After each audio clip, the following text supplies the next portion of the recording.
Evangelho vivo, verdadeiro. Queremos que o Senhor está no controle de todas as coisas. Que o Senhor não perdeu o domínio de nada, Pai. Pai, nós oramos a Ti. Abrimos o nosso coração nesta manhã e Te pedimos, Espírito Santo, o Senhor tem toda a liberdade para realizar a Tua vontade. Nós iniciamos, ó Deus, orando, clamando, buscando a Tua face nesta manhã, Pai. O nosso desejo, Deus, era estarmos, ó Pai, dentro de um templo, adorando ao Senhor juntamente com cada um dos nossos amigos e irmãos. Mas, ó Deus, nós sabemos que a Tua igreja não para. As portas do inferno, Deus, não podem prevalecer contra a Tua casa. E nós que somos o templo vivo do Teu Espírito Santo, Pai, estamos aqui mais uma manhã reunidos em Teu nome. Reunidos através da Tua palavra, através das redes sociais, ó Deus, e se conectamos, ó Deus, uns aos outros para conseguirmos, ó Pai, Te adorar, Te louvar, aprender de Ti, buscar em Ti, ó Deus, discernimento para as nossas vidas. E eu quero apresentar a minha vida e a vida de cada um dos amigos, de cada um dos irmãos, Pai, que já estão se achegando conosco. Que no nome de Jesus, Pai, o Senhor possa realizar a Tua vontade, realizar o Teu querer e a Tua obra, para a honra, para a glória e para o louvor do Teu santo nome. Amém, amém, graças a Deus. Gostaria de saber se você está conseguindo me ouvir, se você tem condições de me dar um retorno. Eu estou aqui fazendo uma transmissão via Facebook e também através do nosso Instagram da igreja. E eu gostaria hoje de compartilhar uma palavra que um ensinamento bíblico, qual Deus tem nesses últimos dias mexido ao meu coração. Muitas pessoas têm perguntado algumas coisas. Em face dessas perguntas, em face deste estudo, eu quero compartilhar com vocês um estudo bíblico que está registrado no livro de 2 Coríntios, no capítulo de número 5. E antes de fazer a leitura, eu gostaria de saber se vocês estão conseguindo me ouvir, se vocês estão conseguindo me ver, se o áudio está bom. Alguém pode me dar um retorno aqui pelo Facebook ou que seja pelo próprio Instagram. Eu tenho observado aqui pelo Instagram que o pastor José Pedro está conosco. A Sheila, o Rogério. No Facebook eu não estou tendo essa definição. Se alguém puder me dar um retorno. Eu vi que bastante gente entrou aqui, mas eu não tenho ciência se vocês estão conseguindo me ouvir, se o áudio está bom ou não. Estou recebendo aqui algumas respostas. A Grazi disse que está tudo ok, o Tiago também, o Ulisses. Deixa eu ver se eu consigo liberar aqui esse link do Facebook, só um instante.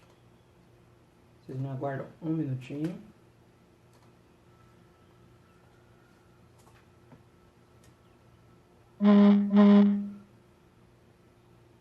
Então é isso aí. Já que vocês estão me ouvindo, estão todos me vendo e ouvindo, eu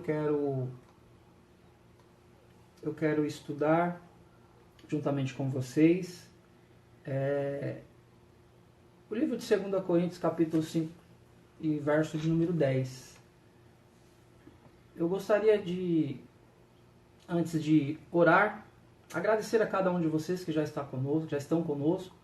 Você que pode, caso você consiga publicar aí através do seu próprio Facebook, ou que seja, nos enviando para minha esposa, Sheila, esse link que você está utilizando para que possamos divulgar aí através dos nossos WhatsApp, grupos e também através da plataforma do próprio Facebook, para que nós possamos alcançar todos aqueles que estão conosco.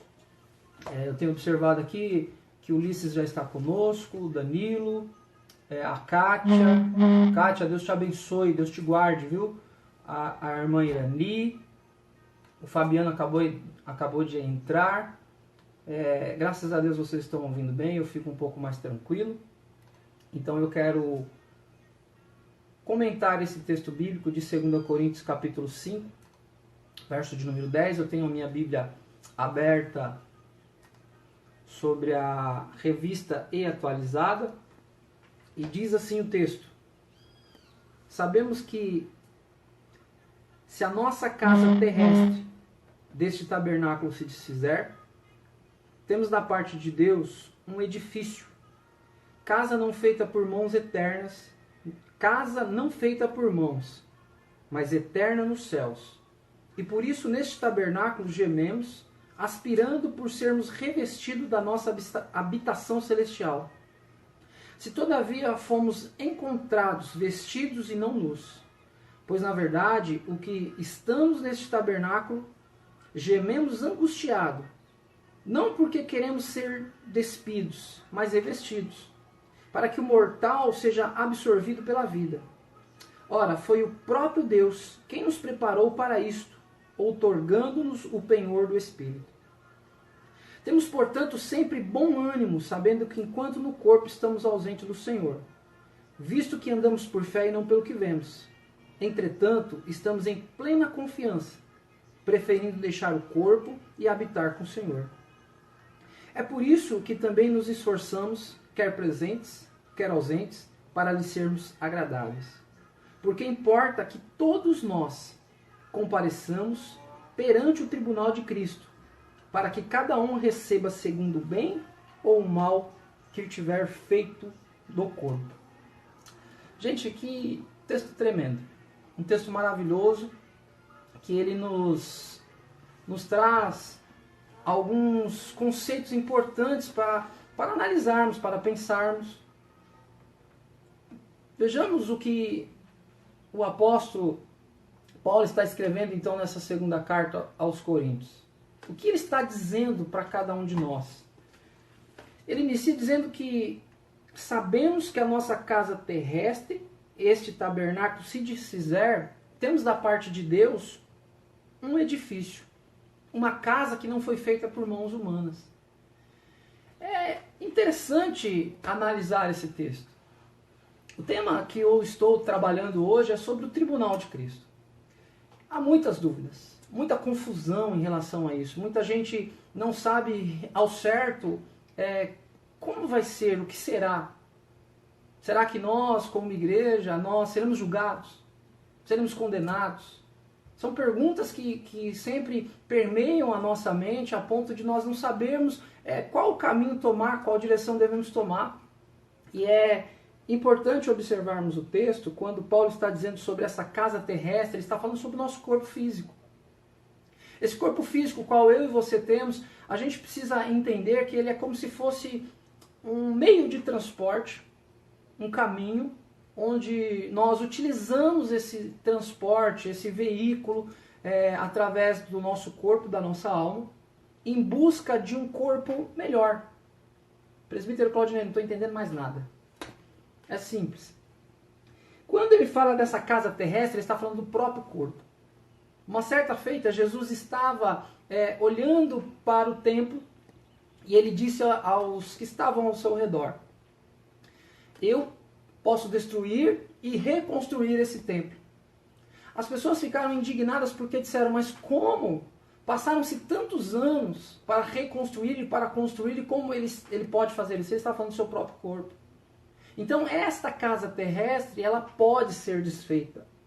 Ela vai ser desfeita. Um dia ou outro nós vamos perder essa capa, esse corpo, e seremos revestidos de um corpo espiritual. É interessante olhar que o texto ele vai falando, mesmo que este tabernáculo se desfizer, nós temos da parte de Deus um edifício, uma casa que não foi feita por mãos humanas, mas uma casa eterna. Uma casa que vem do próprio Deus. Essa casa é o revestimento deste corpo mortal que nós temos por um corpo imortal. Um corpo semelhante àquele o qual Jesus se apresenta no livro de Apocalipse. Com algumas variações, tendo em vista ser ele um Deus e nós sermos apenas seres humanos. Mas teremos o corpo transformado para sermos igual a ele. Isso é um fato bíblico. Ressaltando ainda aqui que dentro deste tabernáculo nós gememos, isso estamos no verso 2, aspirando por sermos revestidos de nossa habitação celestial. Eu tenho hoje 40 anos de idade e quase todos, ou grande parte dos irmãos sabem que esse ano que se passou eu tive um problema muito sério de saúde. E essa dificuldade da minha saúde, ela me gerou alguns problemas.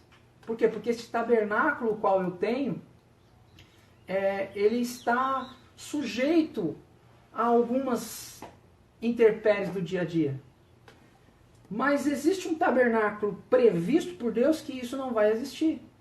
É interessante porque fala, esse tabernáculo nós gememos, ou seja, sofremos enfermidades, passamos cansaço, temos dificuldade, problema, tudo isso está inerente a essa nossa carcaça humana.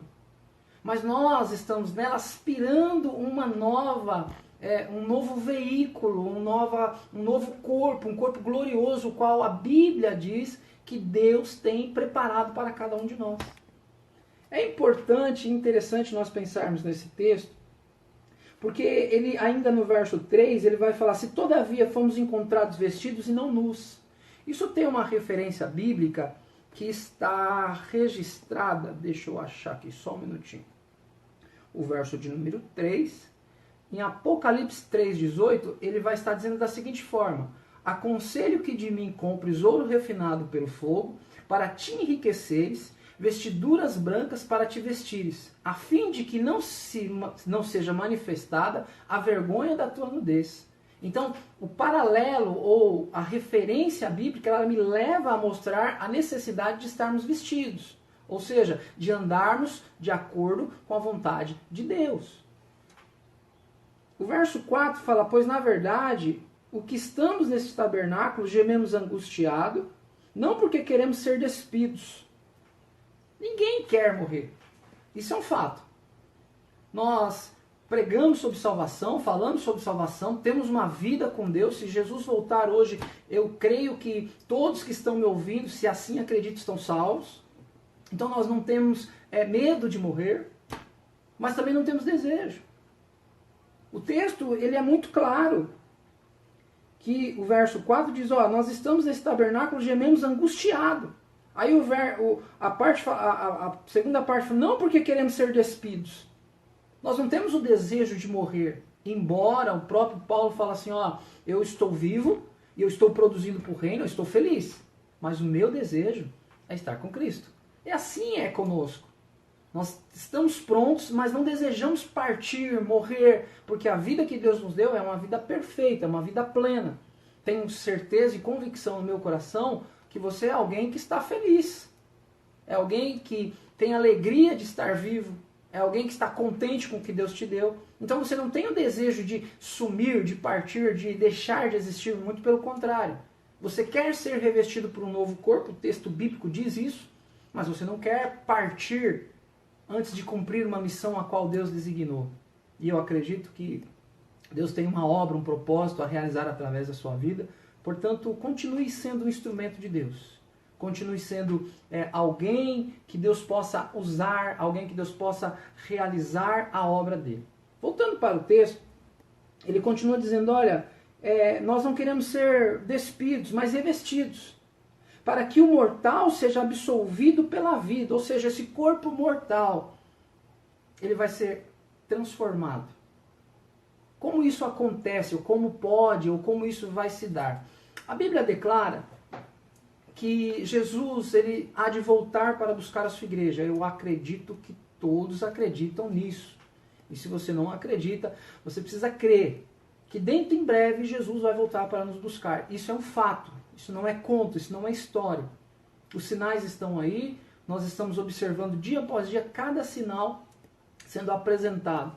Estamos gemendo, estamos passando momentos de dores, assim como Jesus disse que seria o princípio onde a nação, o povo, o mundo gemeria. E ele ainda traz algumas ressalvas dizendo, olha, ai daqueles que assim, ai das grávidas. Então ele traz uma referência sobre esse princípio de dores. Então nós entendemos, cremos que Jesus vai voltar. Chama-se a segunda vinda. E essa segunda vinda nós particionamos ela em duas partes. A primeira vinda, Jesus volta para arrebatar a igreja. E esse é um ponto crucial. Nesse arrebatamento, o próprio texto de Tessalonicenses, ele vai falar assim, ó, os que estão mortos precederão aqueles que estão vivos, ou seja, haverá uma ressurreição. Todos aqueles que morreram em Cristo serão ressuscitados e encontrarão com o Senhor nos ares. Nós, se formos a geração do arrebatamento, assim sucessivamente também encontraremos com o Senhor nos ares. E é nesse momento que haverá uma transformação do nosso corpo. Esse corpo físico para um corpo glorioso, que é o texto que nós estamos estudando aqui. Por que eu estou falando isso? Para que nós possamos falar sobre julgamento. Para que a gente possa entender o julgamento, o qual está previsto dentro da Bíblia, a gente precisa compreender um pouco essa situação a qual ela faz o balizamento para podermos entender sobre a questão do julgamento do trono branco e do julgamento do tribunal de Cristo. São duas coisas distintas, mas a gente precisa pontuar isso no primeiro momento. A Bíblia ainda vai nos reforçar dizendo que foi o próprio Deus quem nos preparou para isso, outorgando-nos penhor do Espírito. O verso 6 diz, temos, portanto, sempre bom ânimo, sabendo que enquanto no corpo estamos ausentes do Senhor. Olha só que interessante, isso é uma palavra que a gente precisa guardar no nosso coração. Esse estudo bíblico todo, mas essa palavra, ela precisa estar guardada dentro do nosso coração. Por que estou falando isso? Porque tome posse dessa palavra, ó, sempre bom ânimo. Temos, portanto, sempre bom ânimo, sabendo que enquanto no corpo estamos ausentes do Senhor. Eu tenho que ter bom ânimo. Eu estou sofrendo, eu estou tendo problema, eu estou tendo dificuldade, mas é porque eu ainda estou distante do Senhor no corpo. Embora Ele habite dentro de mim, haverá um dia, um momento onde eu estarei com Ele no céu, e aí os problemas se desfarão. Aí tudo aquilo que é dificuldade, tudo aquilo que eu não consigo entender, eu vou entender lá no céu. Eu não preciso entender aqui. Aqui eu preciso acreditar, eu preciso crer, eu preciso ter uma vida com Deus. Essa é a orientação bíblica. Amém? O verso de número 7 diz assim, ó, visto que andamos por fé e não pelo que vemos. O 8 fala, entretanto estamos em plena confiança, preferindo deixar o corpo e habitar com o Senhor. Por isso também que se esforçamos, quer presentes, quer ausentes, para lhe ser agradáveis. O texto que nós lemos, ele está dizendo, olha, nós temos que se esforçar no presente momento para agradar a Deus. Por quê? Porque mesmo que eu não esteja com Ele, Ele está comigo todos os dias. As minhas ações, as minhas atitudes, elas vão me levar para um local diferenciado. Existe distinção entre quem serve e quem não serve a Deus? Sim, existe distinção, sim. Muitos querem dizer, não, não existe, existe. Graças a Deus por isso. Nós, independente do que passamos, se passamos em Cristo, nós teremos uma outra realidade daqueles que não passam as coisas ou não vivem em Cristo. Isso é real, é verdadeiro. Isso não é história. Amém? A grande pergunta agora, após toda essa introdução que nós fizemos, que é o verso 10, que diz assim, porque importa que todos nós compareceramos perante o tribunal de Cristo, para que cada um receba segundo o bem ou o mal que tiver feito por meio do corpo. E agora que eu quero conversar com você, que está aí do outro lado, através do Instagram ou do Facebook, eu quero te perguntar algo. Dentro da sua percepção, esse julgamento do verso 10, o que seria?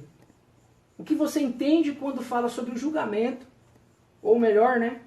Todos compareceremos perante o tribunal de Cristo. E agora eu quero ouvir e ler o que você imagina ou entende sobre o tribunal de Cristo. Eu vou te dar alguns instantes e assim que for chegando aqui eu já vou estar comentando. A referência que nós estamos citando, para quem chegou agora, posterior, é 2 Coríntios, capítulo 5, do verso de número 1 até o verso de número 10. 2 Coríntios, capítulo de número 5, do verso 1 ao 10. Eu ainda não recebi nenhuma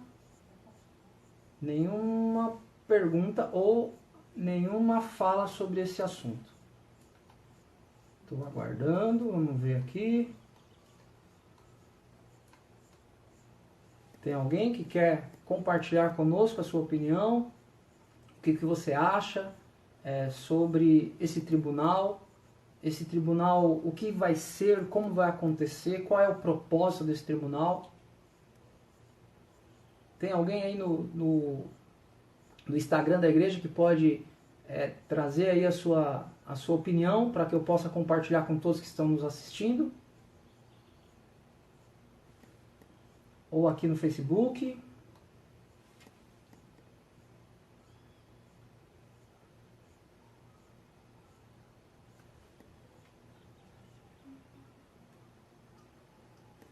Olha, boa. O Rafael e a Graciele. Bom, Rafael, Deus te abençoe, viu? Fico muito feliz de saber que você está participando conosco. Ele diz assim, ó, nós vamos ser julgados pelas nossas obras. A Letícia e o Jonathan, eles colocaram assim, acho que será um tribunal onde estarão todos reunidos em um telão onde mostrará os pecados e Deus estará julgando. Olha, bem interessante, são duas falas distintas e a gente vai pontuar isso. Deixa eu ver se tem mais alguém que pode e tenha algo a acrescentar. O Rogério diz assim, ó, eu entendo que Deus irá julgar a cada um segundo as obras na terra, sendo boas ou ruins. Muito bom, parabéns a todos vocês que estão participando. Deixa eu ver se tem mais alguém. Bom, enfim, vamos trabalhar com esses três pensamentos. Eu vou pegar o primeiro do Rafael. O Rafael diz assim, ó, nós vamos ser julgados pelas nossas obras. Aí eu vou fazer uma pergunta para mexer com você. A igreja evangélica, ela sempre diz que a salvação não é por obra. E aí eu observo o texto, no caso, né, a fala do Rafael, e ele diz, ó, nós vamos ser julgados pelas nossas obras. Isso é uma grande dúvida. Porque quando eu começo a compreender que haverá um julgamento, eu preciso tomar alguns cuidados. Só que, gente, olha, é bom a gente entender o texto bíblico. Haverá dois julgamentos. O primeiro julgamento é esse que nós estamos lendo aqui. Esse chama-se Tribunal de Cristo. O outro julgamento, ele vai estar ali em Apocalipse 22, salvo engano, que vai tratar sobre o trono branco. E são dois títulos, dois assuntos totalmente diferenciados. O primeiro, esse Tribunal de Cristo, ele é para um grupo específico. Para que grupo específico é esse? Para mim e para você e para cada um que aceita o Senhor Jesus como Senhor e Salvador. Creio eu que nós estamos aqui conversando com grande parte de pessoas que são cristãs, que aceitaram Jesus, que já professaram a sua fé, já se batizaram, mas possa ser que através dessa rede social nós estejamos alcançando pessoas que ainda não conhecem a Cristo, que ainda não fizeram a sua decisão de fé, que talvez ainda tem dúvida em relação a isso. Querido, olha, eu vou ser bem claro, haverá um tribunal. Haverá uma prestação de contas, onde todos nós, todos, sem exceção, estaremos prestando contas. Sim, isso não tem como ser mudado. Agora a grande questão é, a igreja, ela pode ser julgada? Deus vai julgar as minhas obras. Isso é fato. Haverá um julgamento de ações. Haverá um julgamento de obras. Cada um de nós será julgado pelos nossos próprios atos. Mas a pergunta que ela fica ecoando, esse julgamento, ele pode me tirar a salvação? Ou vou refazer essa pergunta para você. Nós podemos perder a salvação? Sim ou não? Eu gostaria que você respondesse para mim.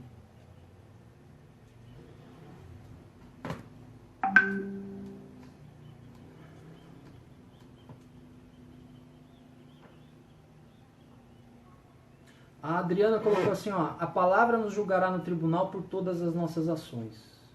O Cláudio disse o seguinte, Tribunal de Cristo, sim, Tribunal de Cristo. Aí o Ulisses trouxe uma informação muito boa para nós, ó. O julgamento dos cristãos será para a entrega do galardão? Ele fez uma pergunta. E aí? Será que é para o galardão? Será que nós seremos condenados?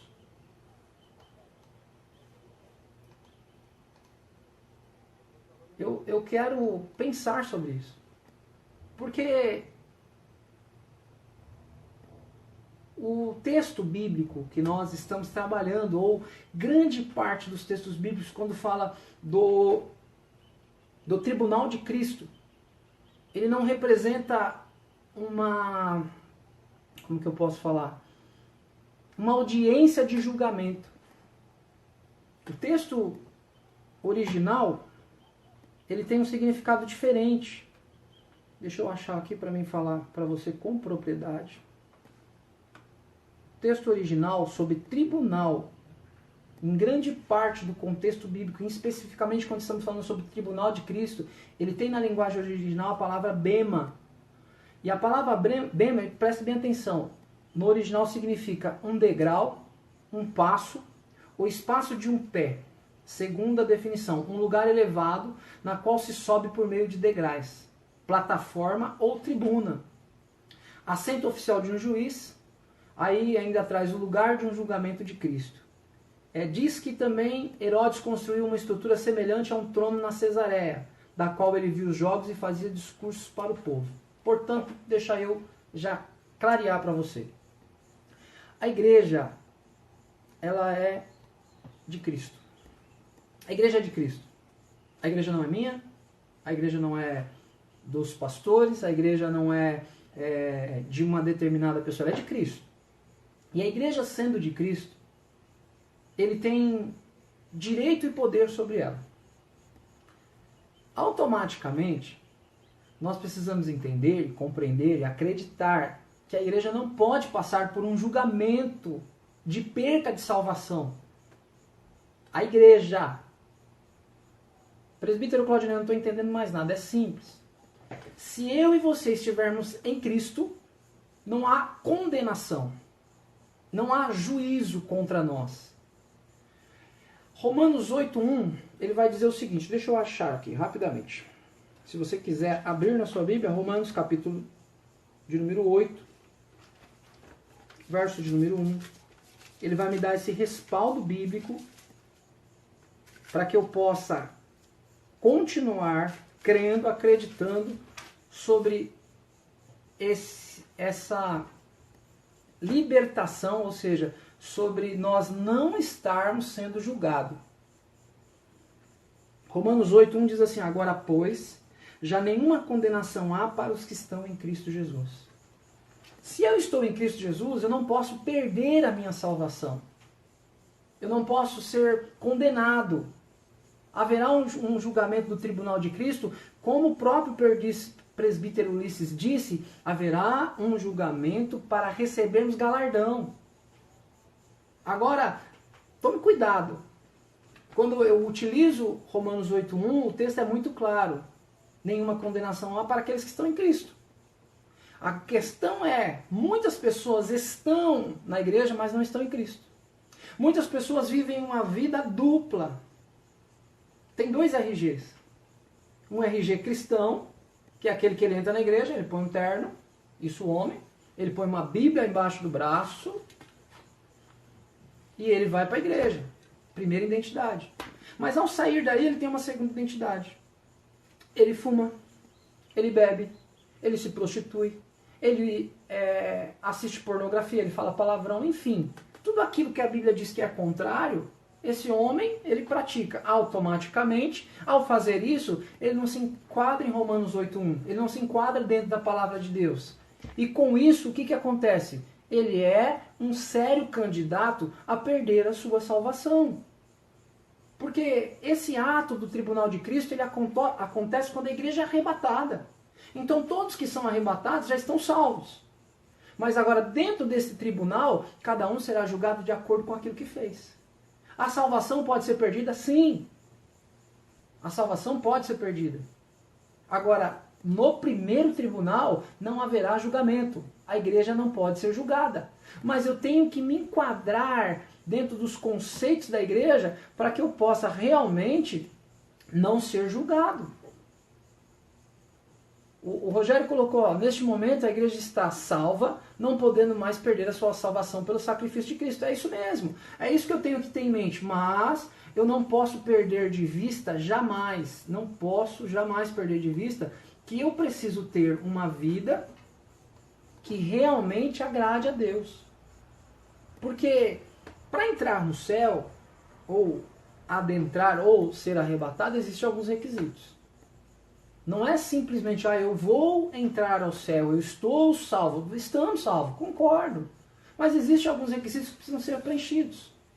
Eu vou até pedir para o Ulisses aí, se ele conseguir achar, pega aí, separa pra gente aí a parte onde fala, olha, não entrarão no céu os adúlteros, não entrarão no céu os afeminados, não entrarão no céu os homicidas, enfim, todo esse grupo de pessoas, e posta aqui para me referenciar aos irmãos, por gentileza. Então, gente, é essa a grande questão. O julgamento que nós temos, ele é um julgamento de obra, de ação, de ações. O que isso quer dizer? Eu posso perder a salvação. Mas se eu for arrebatado, vai ser julgado as minhas obras. Que obras é essa? Tudo aquilo que eu tenho feito em vida. Não é simplesmente ser salvo. Isso é importante. Não é simplesmente falar, cultuar, louvar, adorar. Não, isso é importantíssimo, mas não é somente isso. A grande realidade nossa, que somos cristãos, é que nós precisamos entender que, embora não seremos julgados, porque o sacrifício de Cristo já pagou a minha dívida, eu tenho uma dívida eterna. Porque esse tribunal de Cristo é um tribunal de galardão. Cada um receberá segundo as suas obras. Mas ninguém vai ninguém vai entrar sem passar pelo tribunal. Isso é um fato. Não adianta o povo falar, não precisa. Não, precisamos sim. Nós necessitamos ter uma vida com Deus, para que não caiamos nos mesmos erros de pessoas que acham que a salvação é algo, graça e não tem mais o que se feito. Tem. É graça sim, nós não pagamos a salvação, mas quando nós aceitamos Jesus, uma mudança acontece dentro de nós, e essa mudança faz com que nós que nós consigamos produzir frutos dignos de quem é morador do reino. Se assim não for, o evangelho para nós não tem valor, não tem serventia. É muito interessante isso. Voltando então para a nossa aula. Como eu disse, o tribunal em grego significa bema. Obrigado, pastor José Pedro. Deus abençoe.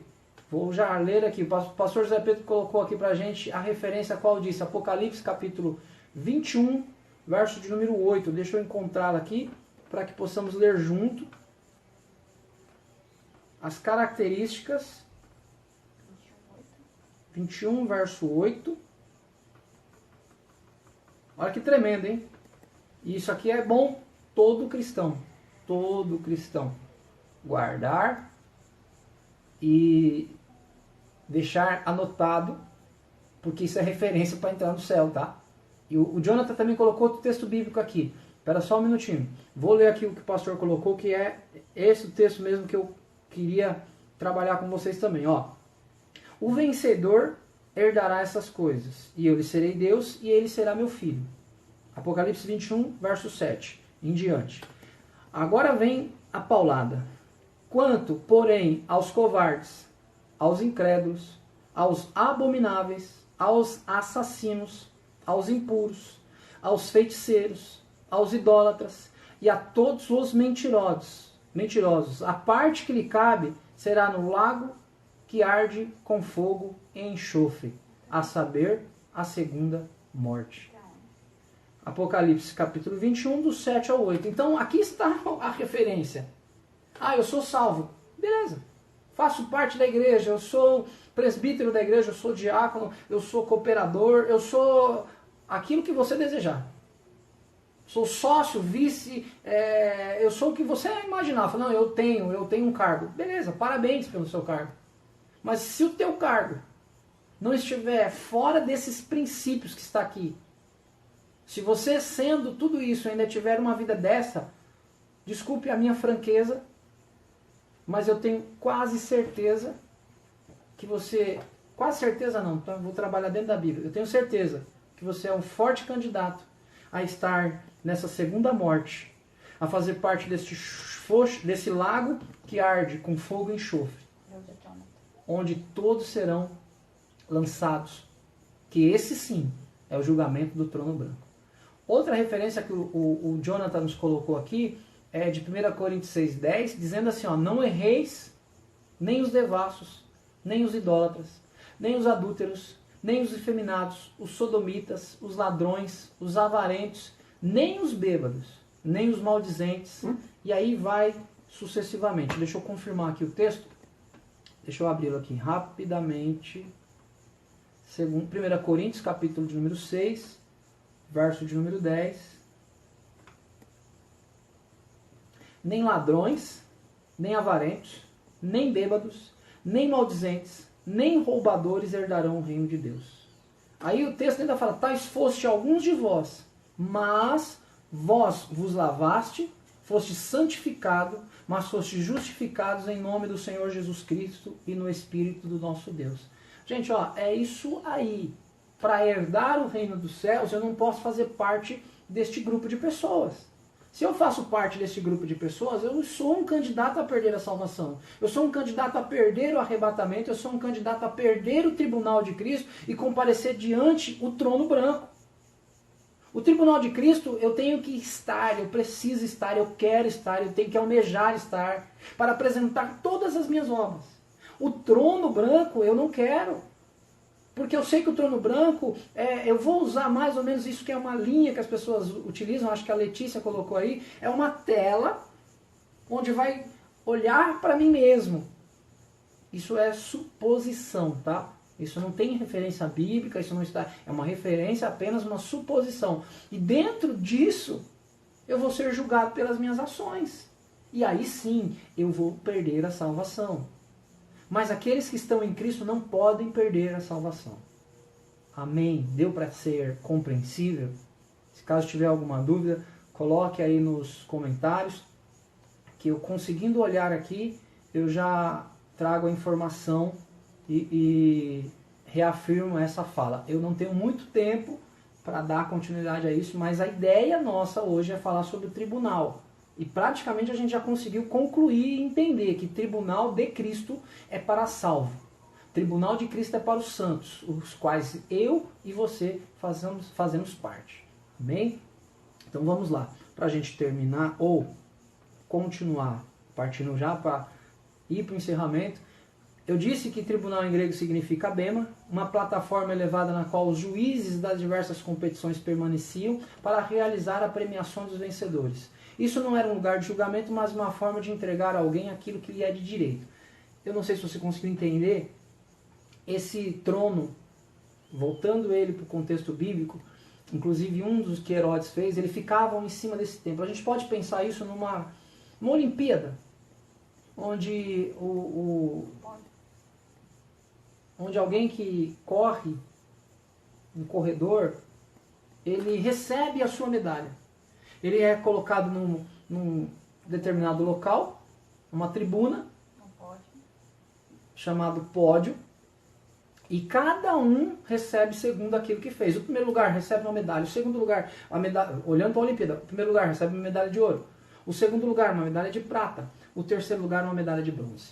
São 3 pontos que é importante a gente pontuar. Eu tive mais uma pergunta aqui. O pastor José Pedro perguntou assim, se caso eu pecar, o que fazer? É muito pertinente a pergunta. Pecado perde salvação. Sim ou não? Sim. A Bíblia diz, e aí pecado leva a condenação. Pecado leva a trono branco. Trono branco é juízo. Juízo, existe um juiz, existe um promotor, existe um réu e tem que ter um advogado. A Bíblia diz, através de João, que se nós pecarmos, nós temos um advogado. Quem é esse advogado? Jesus. Então, quando eu peco, eu entro numa seara que me leva a uma zona de risco a perder a salvação.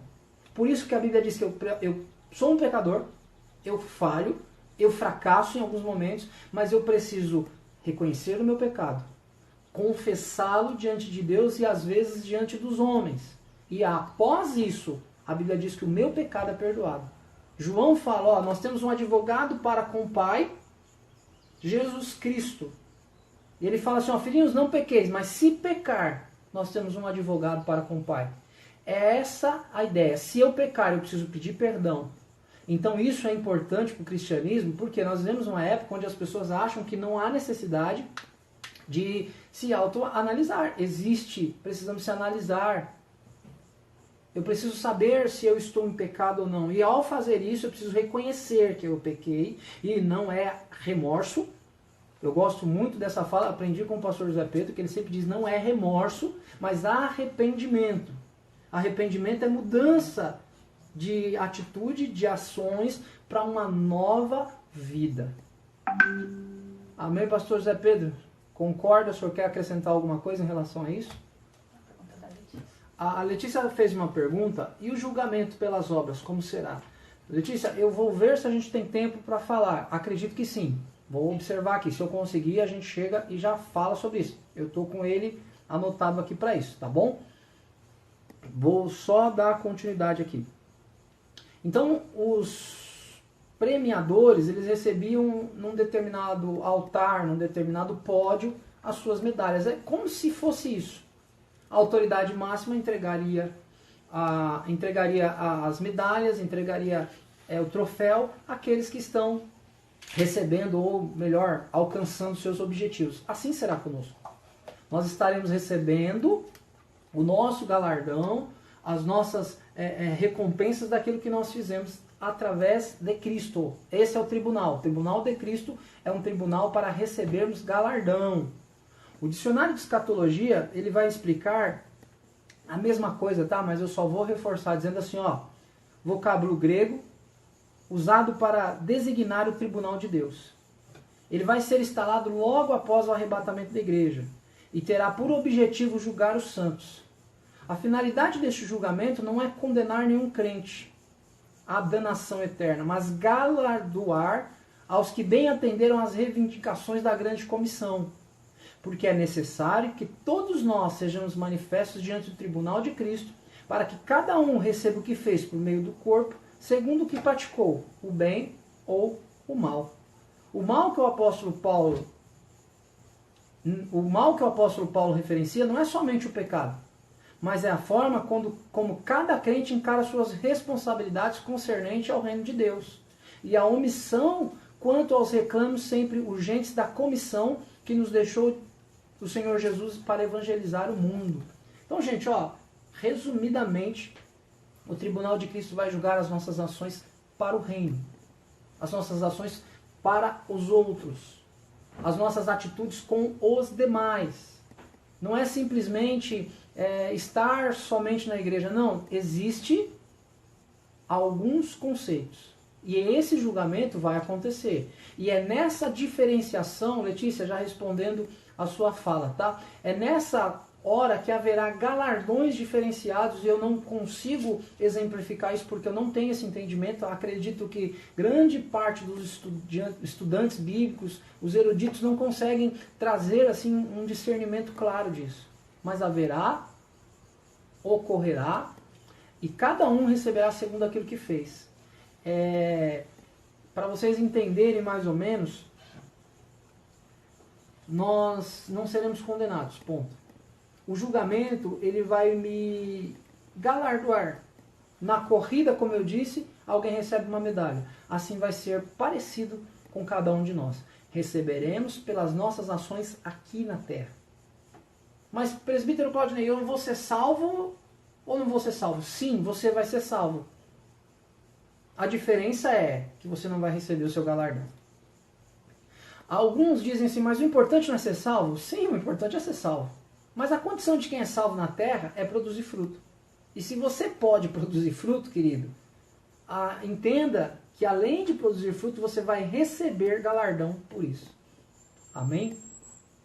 Deus abençoe, tá? Deixa eu continuar aqui para ver se a gente consegue encerrar. O julgamento da igreja será diferente, porque não é um julgamento de juízo para condenação, mas para receberem tudo aquilo que fizeram, para que suas obras sejam aprovadas ou reprovadas, e assim recebam um galardão. Não devemos, como eu já disse, confundir esse julgamento com o trono branco. Esse primeiro é para galardoar, o segundo será para juízo.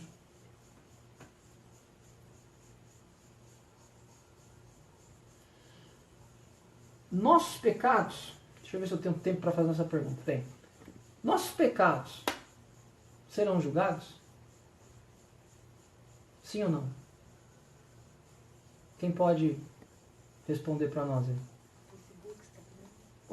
Ou no Facebook, ou pelo Instagram. O Getúlio Amarius, ele deixou aqui uma mensagem para todos nós, que Deus os abençoe. Obrigado, querido, Deus abençoe vocês também, viu? Sempre que posso, nós estamos acompanhando aí as lives que vocês têm feito. Que Deus continue usando a vida de vocês grandemente.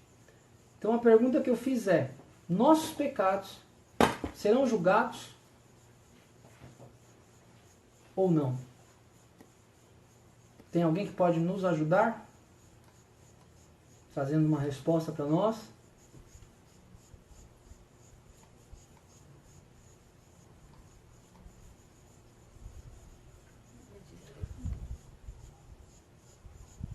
A Letícia colocou, sim, acredito que seguindo os 10 mandamentos. Então, na verdade, não são só os 10 mandamentos, embora os 10 mandamentos é o decálogo, né, que foi entregue através de Moisés, e depois surgiram as leis que foram estabelecidas, e se fôssemos trabalhar com ela, nós teríamos em torno de 613 preceitos, e não poderíamos jamais errar algum deles, e assim seríamos passíveis de punição.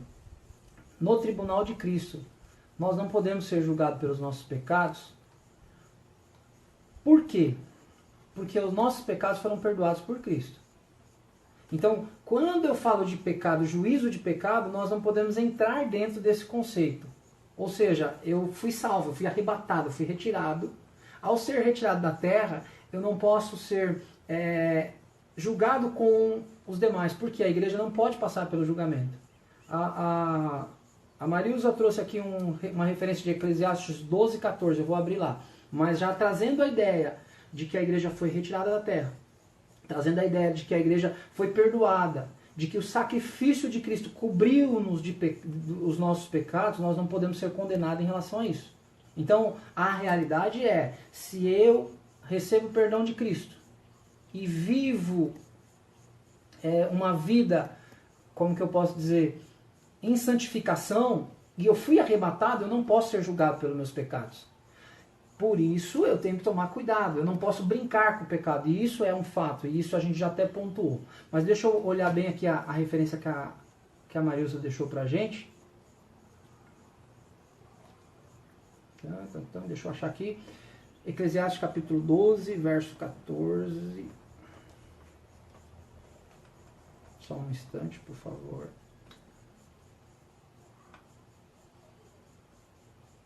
Eclesiastes 12. Boa. Diz assim, porque Deus há de trazer a juízo todas as obras, até as que estão escondidas, quer sejam boas, quer sejam más. Dentro do contexto, realmente, as obras serão julgadas, que é o tema que nós estamos trabalhando. O pecado, haverá um julgamento posterior, que será o julgamento do trono branco. Então, esse primeiro momento, nós não podemos ser julgados, tendo em vista que os nossos pecados foram perdoados. Se eu sou perdoado, eu não posso ser julgado. Romanos 8:1, nenhuma condenação há para aqueles que estão em Cristo Jesus. Mas a referência bíblica diz, o Getúlio Amarius nos trouxe, diz assim, porque Deus há de trazer juízo a todas as obras. Então, todas as nossas obras serão julgadas. As que estão escondidas, quer sejam boas, quer sejam más. Isso é um fato. A diferença eu não posso ser condenado porque eu fui salvo em Cristo. Agora, existe isso de juízo sobre as minhas ações? Sim. Cada um de nós, cada um, sem exceção, teremos as nossas obras provadas. O irmão Gabriel está perguntando se o crente que está em pecado não será arrebatado. E se as nossas obras, elas não são condizentes com aquelas referências que nós utilizamos,